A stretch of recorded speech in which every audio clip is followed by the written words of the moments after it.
Hello, मैं doctor के मिश्रा आप सभी व्यूवर्स का हमारे यूट्यूब चैनल आर क्लासेस पर स्वागत करता हूं। इस वीडियो ट्यूटोरियल में मैं हिंदी भाषा पर बातें करूंगा।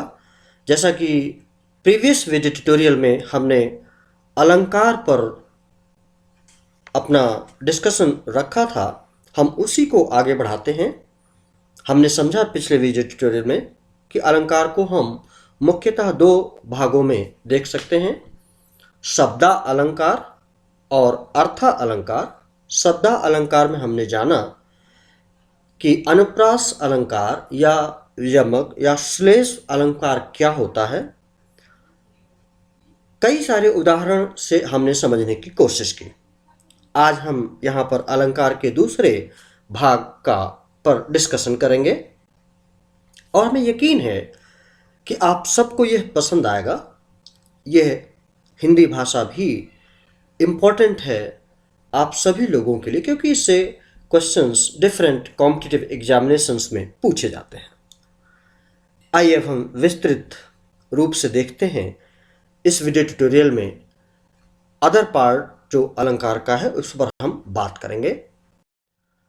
अर्थ अलंकार, जैसा कि हमने कहा था, शब्द अलंकार में तो हमने बात कर लिया कि शब्दों के आधार पर उनका पैटर्न क्या है, किसी भी शब्द के आने का, या एक पर्टिकुलर अल्फाबेट या एक वर्ण की पुनरावृत्ति होने से कैसे हम करते हैं। यहां पर अब हम अर्थ अलंकार की बात करेंगे। मतलब अर्थ में चमत्कार उत्पन्न करने वाले अलंकार को अर्थ अलंकार कहते हैं, बहुत सीधी सी भाषा में। जैसा कि पिछले वीडियो ट्यूटोरियल में हम लोगों ने समझा कि अलंकार क्या है। अलंकार भाषा का आभूषण है।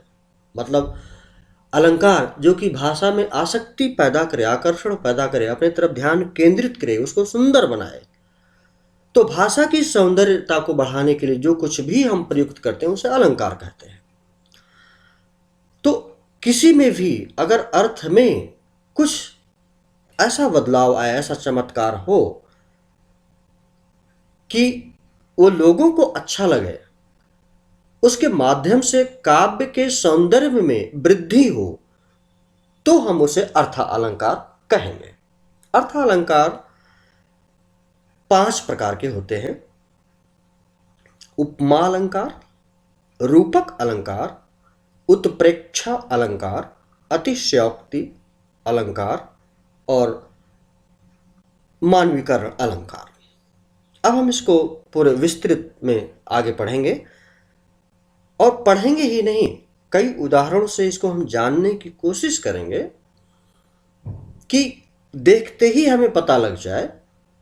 अगर एग्जाम में उपमा अलंकार या रूपक या उत्प्रेक्षा, अतिशयोक्ति या मानवीकरण पर क्वेश्चन आते हैं तो उससे हम जरूर समझ लें, पहचान सकें। इस लेवल पर हम बात करेंगे।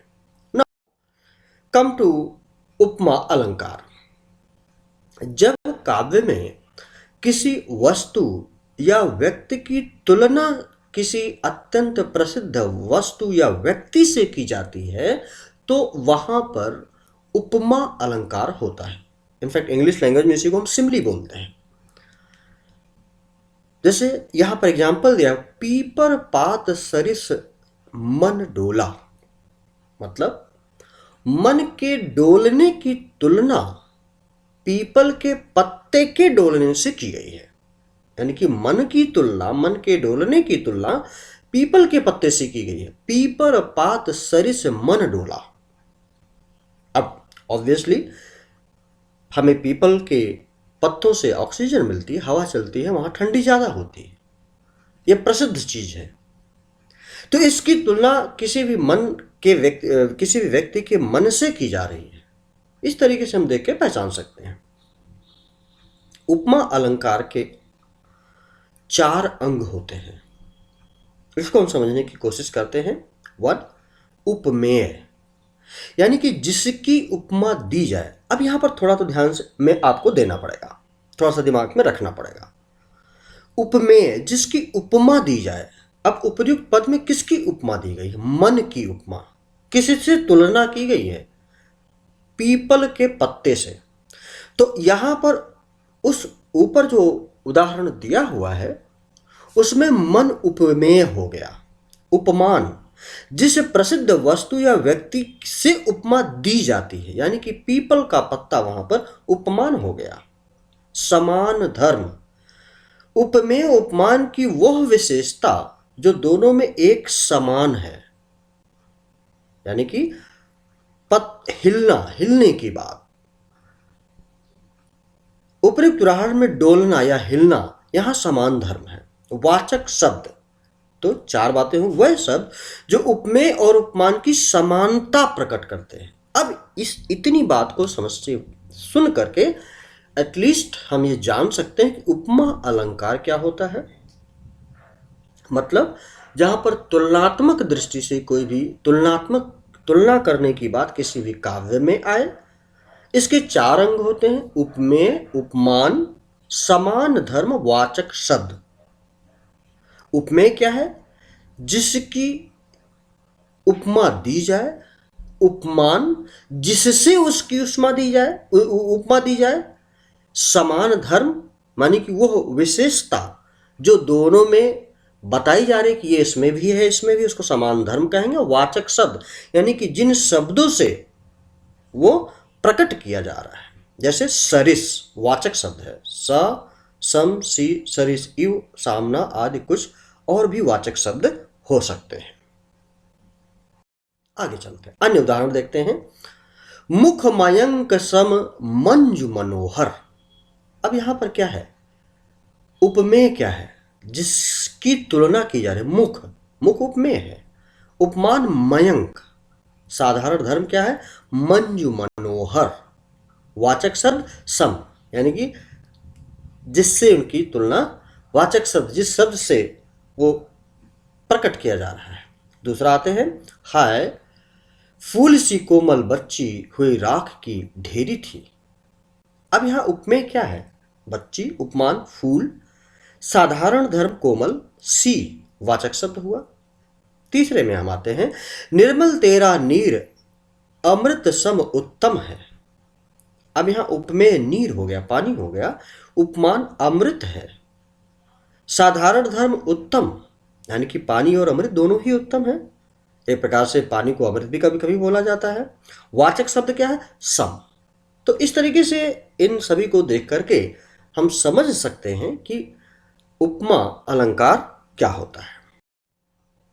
और आगे चलते हैं, तब तो बहता समय शिला सा जम जाएगा। अब यहां पर उपमेय समय है, उपमान शिला है, साधारण धर्म जम या ठहर जाना, और सा यहां वाचक शब्द है। एक और उदाहरण दिया हुआ है, उषा सुनहले तीर बरसती जयलक्ष्मी सी उदित हुई। उपमेय उषा, उपमान जयलक्ष्मी, साधारण धर्म उदित होना, निकलना, वाचक शब्द सी। 6 बंदों कोमल कमल से जग जननी के पांव।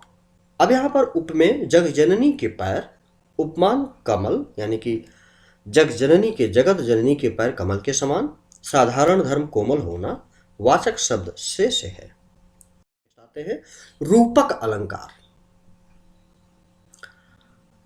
जब रूप गुण की अत्यधिक समानता के कारण उपमेय पर उपमान का भेद रहित आरोप होता हो तो उसे रूपक अलंकार कहते हैं। जैसे चरण कमल बंदी हरि राई, यानी कि रूपक अलंकार में उपमेय और उपमान में भिन्नता नहीं रह जाती। जब हम तुलनात्मक रूप से बात करते हैं, जैसा कि हमने पहले तुलनात्मक रूप से अलंकार की बात की, वहां पर उपमेय उपमान की बात की, तो रूपक अलंकार में यह कहा जा रहा है कि जब उपमेय और उपमान में कोई भिन्नता ही न रह जाए। जैसे चरण कमल बंदी हरि राई। अब यहां हरि के चरणों, उपमेय में कमल उपमान का आरोप है, अतः यहां रूपक अलंकार है, यानी कि दोनों एक हो गए, एक में मिल गए। अन्य उदाहरण, मुनि पद कमल बंद दो भराता। मुनि के चरणों उपमेय पर कमल उपमान का आरोप है। भज मन चरण कमल अविनाशी।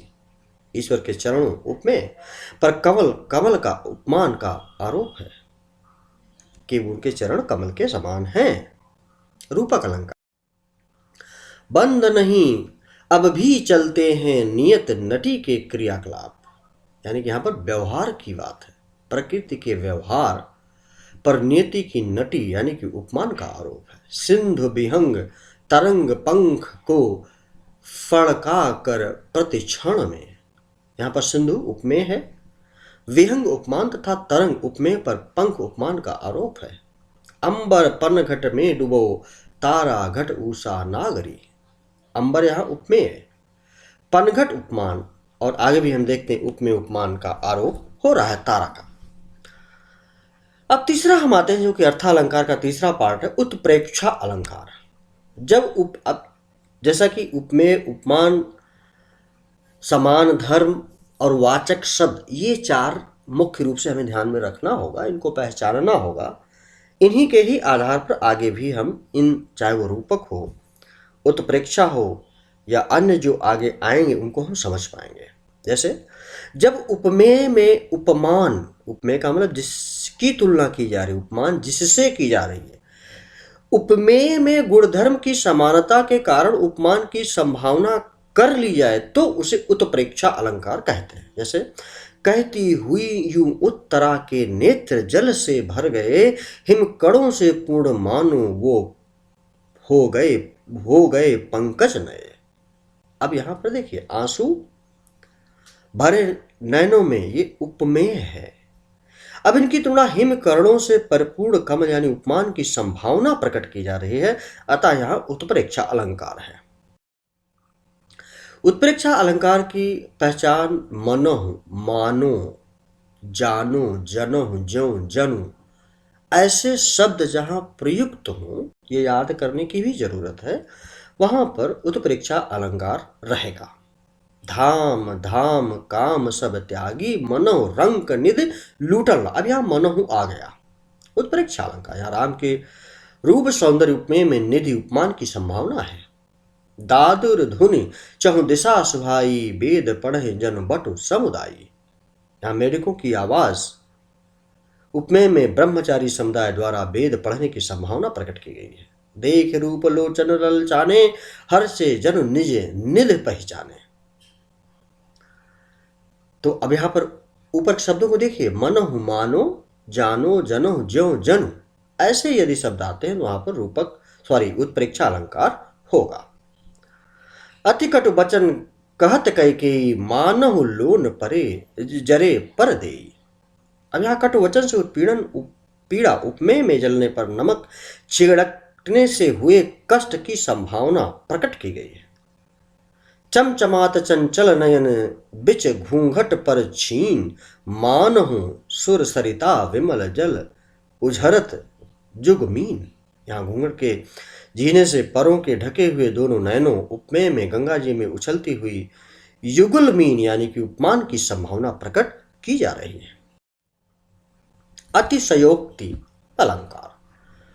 जहां किसी व्यक्ति, वस्तु आदि को गुण रूप सौंदर्य आदि का वर्णन इतना बढ़ा चढ़ा कर दिया जाए जिस पर कि विश्वास करना कठिन हो, वहां पर हम कहेंगे अतिशयोक्ति अलंकार है। जैसे एक दिन राम पतंग उड़ाई देवलोक में पहुंची जाए। अब पृथ्वी से पतंग उड़ाई जाए क्या देवलोक में पहुंच जाएगी? या राम द्वारा पतंग उड़ाने का वर्णन तो ठीक है, पर पतंग का उड़ते उड़ते स्वर्ग में पहुंच जाने का वर्णन बहुत बढ़ा चढ़ा कर किया गया। इस पर विश्वास करना कठिन हो रहा था, अतिशयोक्ति अलंकार है।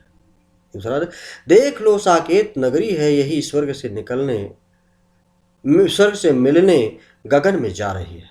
अब साकेत नगरी की तुलना स्वर्ग की समृद्धि से करने का अतिशयोक्ति है। हनुमान की पूछ में लगन न पाई आग, सिगरी लंका जल गए निशाचर भाग। हनुमान की पूछ में आग लगाने से पूर्व ही सोने की लंका जलकर राख होने की अतिशयोक्ति है। देख सुदामा के दीन दशा करुणा करके करुणा निधि रोए। अब सुदामा की दरिद्रावस्था को देखकर कृष्ण का रोना और उनकी आंखों से इतने आंसू गिरना कि वह उससे पैर धोने के वर्णन की अतिशयोक्ति है। यहाँ अतिशयोक्ति अलंकार है। मानवीय अलंकार।